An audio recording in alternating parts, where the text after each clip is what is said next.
Hello friends, good morning. இது பார்த்திங்கன்னா ஊட்டிக்கு போயிருந்தப்போ அங்கே இருந்த மார்க்கெட்டில் எடுத்தது தான். காயெல்லாம் பார்த்திங்கன்னா அவ்வளோ ஃப்ரெஷ்ஷாக இருந்ததுங்க. பார்க்கும்போது அவ்வளோ ஆசையாக இருந்தது. இது வர ஒரு 1 வீக் பக்கம் அப்படியே ஃப்ரெஷ்ஷாகவே இருக்குன்னு வேறு சொன்னாங்க. ஸோ வாங்க இன்றைக்கி வீடியோக்குள்ளே போயிடலாம். இன்றைக்கி வந்து பாப்பாவுக்கு வந்து என்ன லஞ்ச் பேக் பண்ணேன்னு பார்த்தீங்கன்னா தக்காளி சாதமும் வெண்டைக்காய் பொரியல் தான் பண்ணேன். பாலை சூடு பண்ணிவிட்டேன். பாலை சூடு பண்ண ஏடு வந்துகிட்டே இருக்குது. ஸோ நெய் வேறு எடுக்கிற வேலை இருக்குது. வெண்டைக்காய் பொரியல் பண்ணான்னு வெண்டைக்காய் கட் பண்ணால் பாதி வெண்டைக்காய் முத்துலனாவே போயிடுச்சு. ஸோ கிடைச்சா போதுன்னு கொஞ்சம் வெண்டைக்காய் எடுத்து பாப்பாவுக்கு ஃப்ரை பண்ணிட்டு தக்காளி சாதம் ரெடி பண்ணிவிட்டேன். நேற்று மழைன்றதுனால நல்லா தூங்கிட்டேன். ஒரு 6 o'clock பக்கத்தில் இருந்துச்சு. ஸோ சிம்பிளாக தான் செஞ்சிடலான்னு தக்காளி சாதம் ரெடி பண்ணேன்.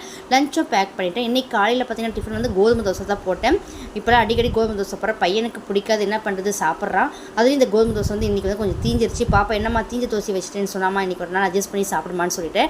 டெய்லி பாப்பாவுக்கு எதனா ஒரு ஒர்க் கொடுத்துட்றாங்க. இன்றைக்கி வந்து பின் ஹோல் கேமரா செஞ்சுட்டு வாங்கன்னு சொல்லிட்டாங்க போலகுது. ஸோ அதை செஞ்சுட்டு உட்காந்துருந்தா படிக்கிறது கொஞ்சம் நாளாவே கம்மியாயிடுச்சு. ஸோ அதை செஞ்சுட்டு போகிறதுனால கொஞ்சம் படிப்பு கம்மியாகிட்டு மற்ற வெள்ளை இன்ட்ரெஸ்ட் காமிக்க ஆரம்பிச்சிட்டா. பிடிச்ச லைக் பண்ணுங்கள்.